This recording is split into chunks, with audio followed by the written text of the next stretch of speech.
दादी जी से आत्मिक संबंध इन्होंने बनाया, चलिए मैं ड्राइवर बनता हूं। और जब उनकी उपदेश सुना, शब्द रूपी जो गीता रूपी उपदेश सुना, तो ये अपने आप को समर्पण कर दिया और इनके लिए वो गीता हो गया, इनके लिए वो जन्म हो गया। मुख्य विषय ये है, युधिष्ठिर को ज्ञान की प्राप्ति क्यों नहीं हो रही, युधिष्ठिर को क्यों नहीं गीता समझ में आ रही है? क्योंकि वो कृष्ण को एक अपने मित्र और एक भाई, छोटे भाई की तरह समझते हैं, लेकिन अर्जुन कृष्ण को शिष्य रूप में स्वीकार करते हैं। अर्जुन जो है कृष्ण को गुरु रूप में स्वीकार करते हैं और खुद शिष्य बन करके उनके चरणों में बैठते हैं कि प्रभु, और हाथ जोड़ करके वो हो जाते हैं। तो मतलब आपको समर्पण बहुत ही आवश्यक है। अगर कुछ सीखना है, कुछ जानना है, तो परमात्मा के चरणों में बैठो।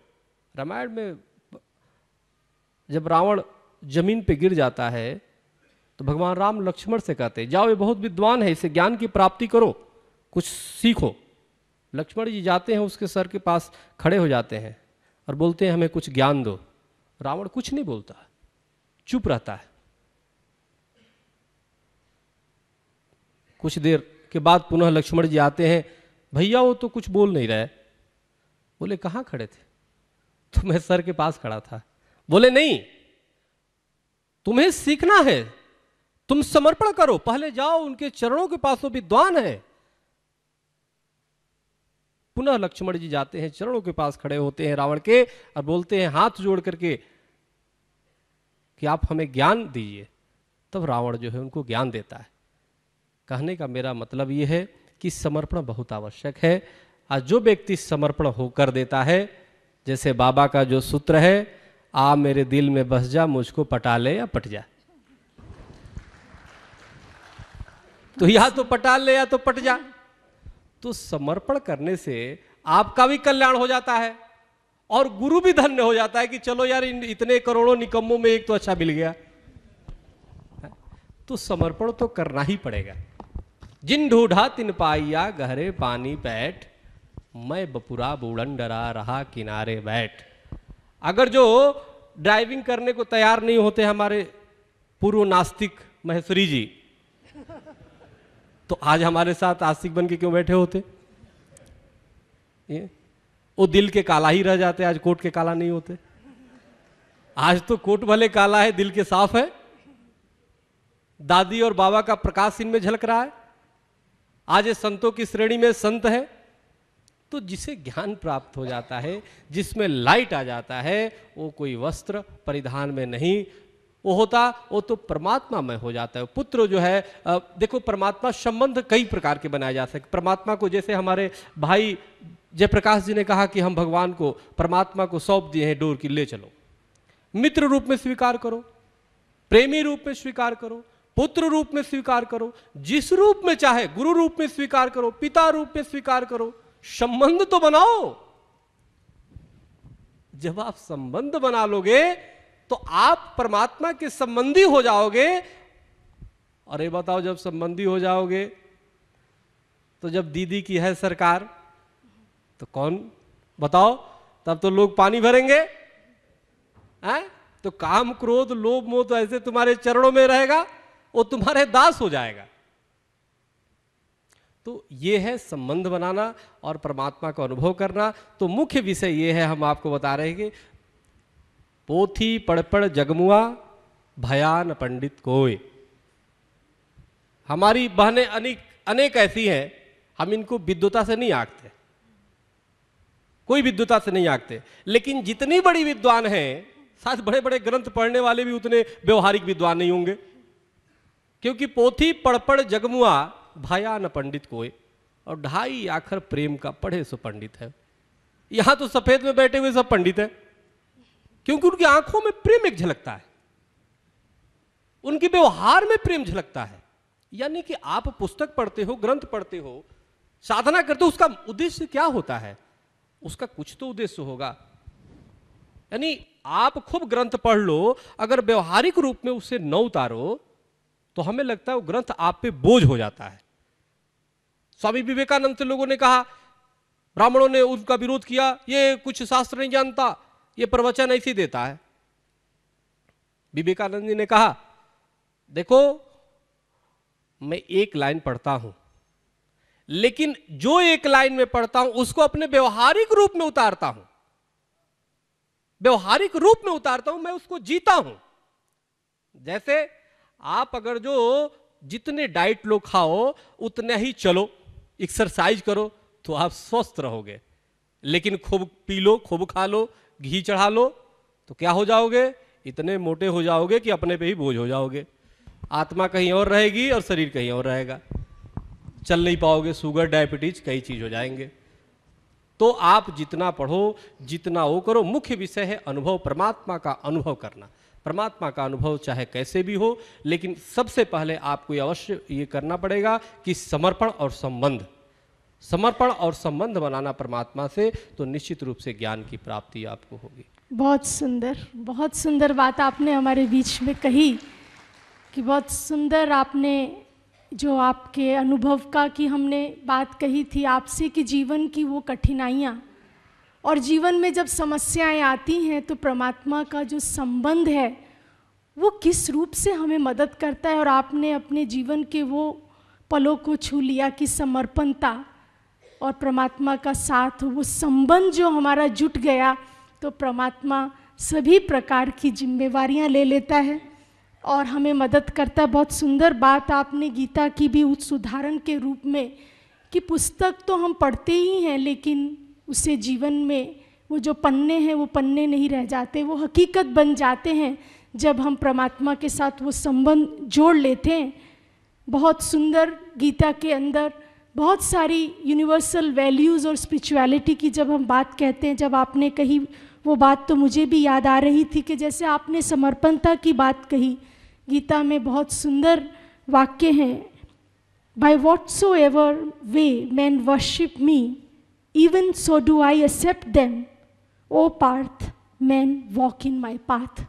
कि किसी भी रूप में जब कोई भी आत्मा, कोई भी मनुष्य दिल से मुझे समर्पित कर देता है, ओ पार्थ मैं तुम्हें अपना लेता हूँ, मैं तुझे अपना बना लेता हूँ, मैं तुम कैसे भी रूप में हो उस समय, लेकिन तुमने मुझे दिल से जो याद किया।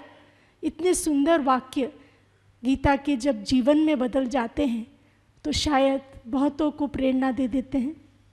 हमारे सामने ऐसा मंच उपस्थित है जी। जी, क्योंकि एक समर्पण की बात चली है और वाकई समर्पण जिंदगी में बहुत ज़रूरी है जी। व्यक्ति को अपना आप से समर्पण करना चाहिए और सबके परिवार और समाज और देश के सामने समर्पण करना चाहिए। आपने इंग्लिश में एक कोटेशन दिया, इसलिए मुझे प्रेरणा हुई कि इसी संस्था का कई गीत है, उसमें एक गीत है जिसकी 2 लाइन आपकी इजाज़त हो तो सुनाऊं। जरूर गाएंगे। प्रभु की प्राप्ति का मूल मंत्र है संपूर्ण समर्पण। प्रभु की प्राप्ति का मूल मंत्र है संपूर्ण समर्पण। ए आत्मा चल प्रभु को सौंप दे तू सारा जीवन, देख प्रभु तेरे निकट विराजे कर ले अभिवादन, ज्योति बिंदु परमात्मा से ए मेरी आत्मा चल आ कर ले मिलन। ये बहुत सुंदर। अब इससे अधिक भी क्या कि जो आप सामने मूर्तियां देख रहे हैं हमारे बीच में, वो खुद ही समर्पणता की वो भावना में बहते हुए सत्यता का वो रूप हमारे सामने रख रही हैं। आगे बढ़ते हुए मैं अब निवेदन करती हूँ इसी संबंध को लेते हुए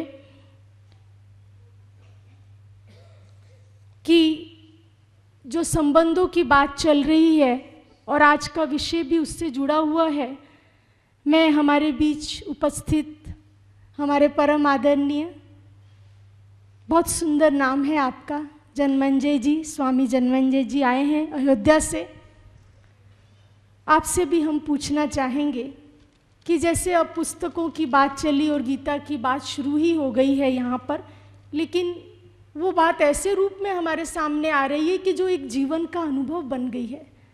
मैं भी आपसे पूछना चाहूँगी कि ऐसा कौन सा आपके जीवन का वो पल, वो ऐसा कौन सा अनुभव जो आप समझते हैं कि जब आप अपने पुस्तकें भी पढ़ी लेकिन फिर भी आपके जीवन में वो बहुत गहरा बन गया, उस गहराई को आज हम सुनना चाहेंगे। ओम शांति। सियावर रामचंद्र की। मैं तो सोच रहा था 1 से 100 तक पहुंच गई गिनती, शायद 50 तक आएगी कि नहीं। और गिनती तो 1 से ही शुरू होनी चाहिए। हमारे संत महासभा के राष्ट्रीय अध्यक्ष माननीय स्वामी चक्रपाणी जी महाराज ने शुभारंभ में ही अपनी चंचलता और चोरी की बात स्वीकार कर ली, तो मैं तो समझ रहा था जमानत लेना पड़ेगा, क्योंकि जज साहब बैठे हुए हैं और सिलेंडर करने के बाद तो जमानत आया है सब में। थोड़ा सा तेज कर दो भाईलूम भैया, थोड़ा। बड़ी अच्छी बात मैंने दिमाग में रखी। मैं बहुत भूमिका बनाने में समय न बर्बाद करूं। जो अनुभव की बात है, परमात्मा और जीव के बीच में अनुभव ही सर्वस्व है। मानस में गोस्वामी जी ने लिखा, यद्यपि ब्रह्म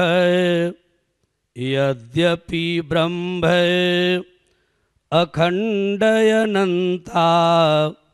अनुभव गम्य भजहि जहि संता। अनुभव गम्य भजहि जहि संता। वो परमात्मा अनुभव करने के वस्तु हैं। हर वस्तु देखने की नहीं हुआ करती है।